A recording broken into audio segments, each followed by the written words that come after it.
Well, greetings, everyone. This is David Arundel, and I get a chance to talk to you about Structured Learning Assistance, which is one of the major peer learning programs that are used at institutions across the United States. There's 6 programs which I follow in particular. The one that we'll be focusing on for this short video, it'll be SLA. A definition of SLA would be it's a mandatory workshop supporting academic success of students enrolled in a historically challenging course. It was developed at Ferris State University and has been adopted at institutions across the United States. The goal is the improvement of academic achievement of all students in historically challenging courses where there's high rates of D's, F's, W's, and incompletes. The major assumption of SLA is that we've got to avoid stigma, and one of the ways that we do that is to make sure that all students are going to be involved in the program. It's embedded into the course. It really avoids this problem of students who most need to be there, well, they choose not to because they fear the stigma. And from the research, we know that all students benefit from participation in these mandatory workshops. Well, what are the requirements? Well, from an instructor point of view, there's a number of things. They don't have to really change the way that they teach their course. However, they need to spend time. So that would probably be one of the big ingredients in the program. They need to know what's going on during those workshops. The SLA participants, well, they're going to be there on an average of 2 hours every week. The SLA leaders, which are former students who've done well inside of this course, well, they're going to end up developing lesson plans in order to provide structure to those workshop sessions. And those need to be discussed with the faculty member to receive feedback from them. Also, attendance reports are provided to the faculty members because attendance and participation in SLA workshops is mandatory. And also, the SLA facilitator can provide feedback back to the instructor about how things are going in the course, which areas seem to be the most challenging for them, and then it's up to the faculty member to make a decision whether or not they'll make future course corrections on the basis of that. It's really for the faculty member to talk about how this is a seamless part of their course and to talk about how important it is. It's going to be inside of the syllabus. There's also a supervisor needs to be involved with managing the program. The faculty member's already got enough things to do. We can't expect them to somehow try to be able to run this program as well. So a separate person is going to be the supervisor, and they're in charge of the recruitment, hiring, and training. They're the ones that do the evaluation of the program, and they provide the overall program administration. SLA may be a separate job duty for this person solely because the SLA program is so large, or it may end up being part of their other job duties. What are some other requirements if you're going to go and do this? I mean, what else does the institution have to do from an investment point of view?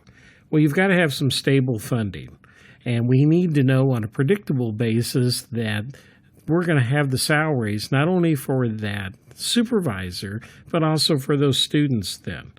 We need to have a different classroom for these SLA sessions to occur inside of. And also these workshops are going to be pre-scheduled. So it's going to be clear to the students on the very first day of class, well, what are the expectations for the class sessions, the class lectures, any labs that are associated with it, and the SLA sessions itself. Now, this issue about participation, there are some programs where students only have to go to the SLA workshops until the first major exam. And then at that time, if they had an A or a B, well, optional attendance is for them following. If they had a C or below, it's mandatory attendance for the rest of the term. However, there are some SLA programs, it is mandatory throughout the entire academic term. So you can actually read up about that as that's described in articles.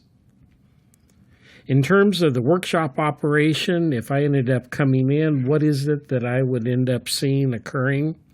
Well, number one, we're going to be reinforcing the core concepts that are being talked about inside of the class. We're going to be working on developing the prerequisite knowledge that they need in order to be successful in this class and classes further in the academic sequence. We're also going to have test reviews, and also we're going to have time to teach study skills and to be able to practice them in order to make sure we really understand them.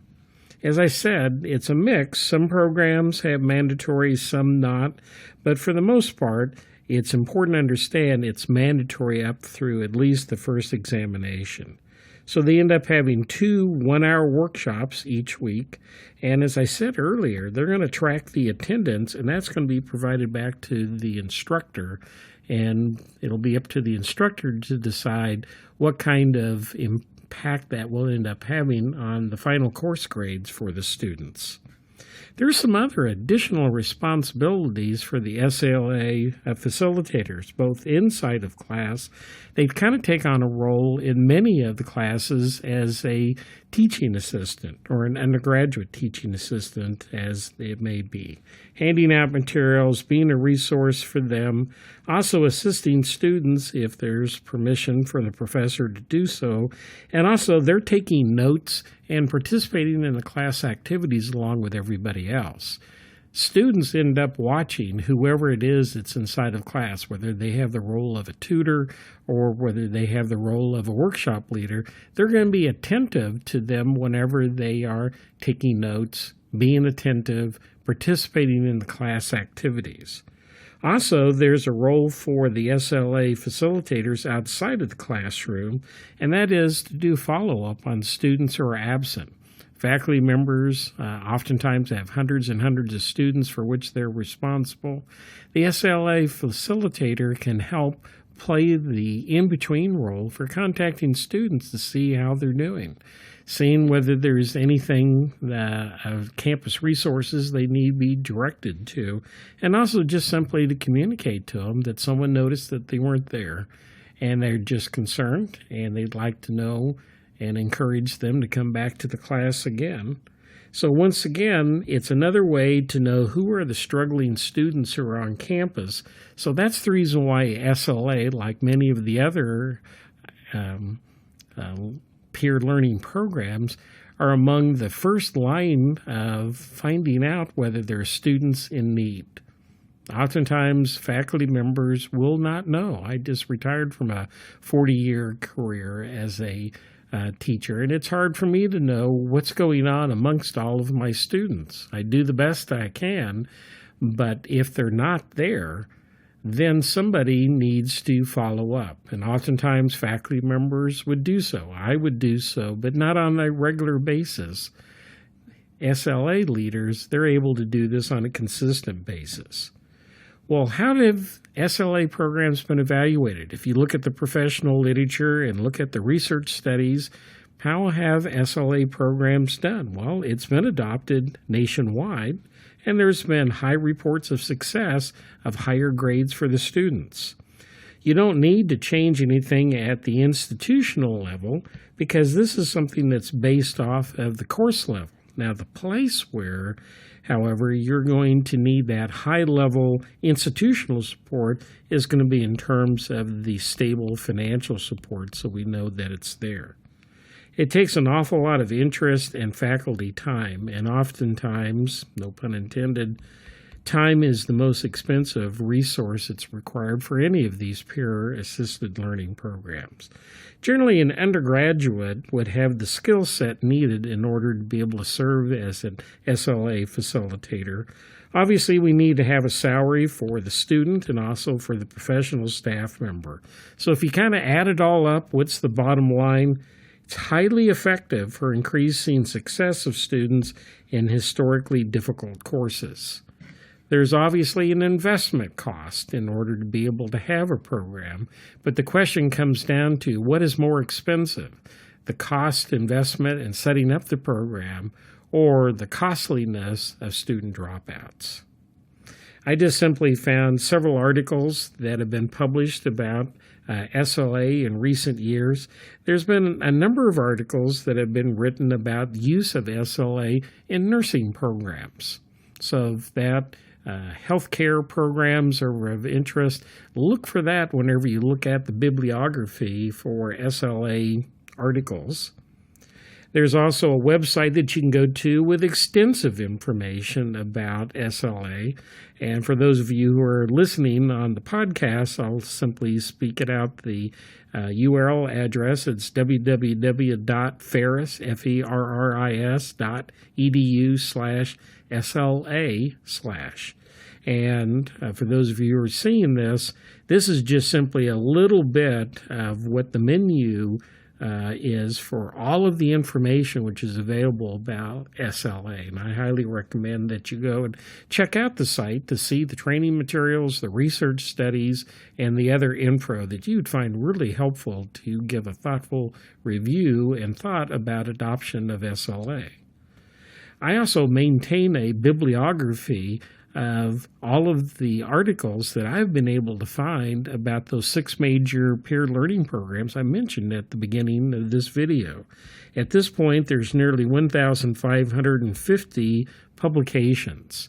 And what I have inside the bibliography is that I have the abstract, and for many of the publications, they have web links. So you can actually go and download or read online the research publications and learn more about any of these programs. And in particular, we're talking about Structured Learning Assistance. And where do you go to find that? z.umn.edu/peerbib. And not only will you find the general bibliography of the 1,500, it's also broken out by these different program types. So you can be able to just look at the articles about SLA along with the web links to be able to look at them online. And also there are topics. At the time of recording of this video in March of 2020, many colleges across the United States and around the world are closing and moving to online instruction and online academic support. And one of the topical sub-bibliographies that I have is on online versions of these different programs. So I think you might end up finding that useful if you took a look at that.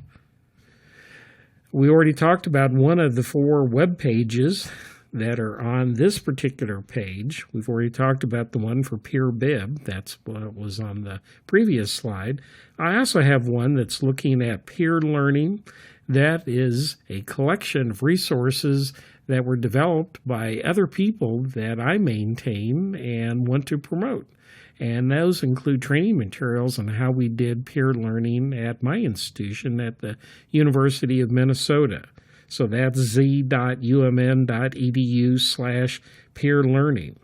There's also one that has the same beginning of that, z.umn.edu/peerbib, pubs peer. Well, those are all the articles that I've written about supplemental instruction and about the hybrid program, which we developed at the University of Minnesota called Peer-Assisted Learning then. And then the final web link is to the YouTube channel, which I maintain, Peer Learning YouTube. And that also has a collection of overview videos for the other major peer-assisted learning programs. And then at the bottom of the screen, there is the contact information. Call me on the phone, send me emails, and also for my personal web page, under which these 4 pages here at the top are all located. So I find this an exciting area. I've been doing research and helping to manage these programs for decades. I think that they've been an enormous impact on success for students, and I think there's a lot that we have to learn from our colleagues. I just want to say thanks for listening today, and I hope my words are useful in your work in helping students to achieve their dreams.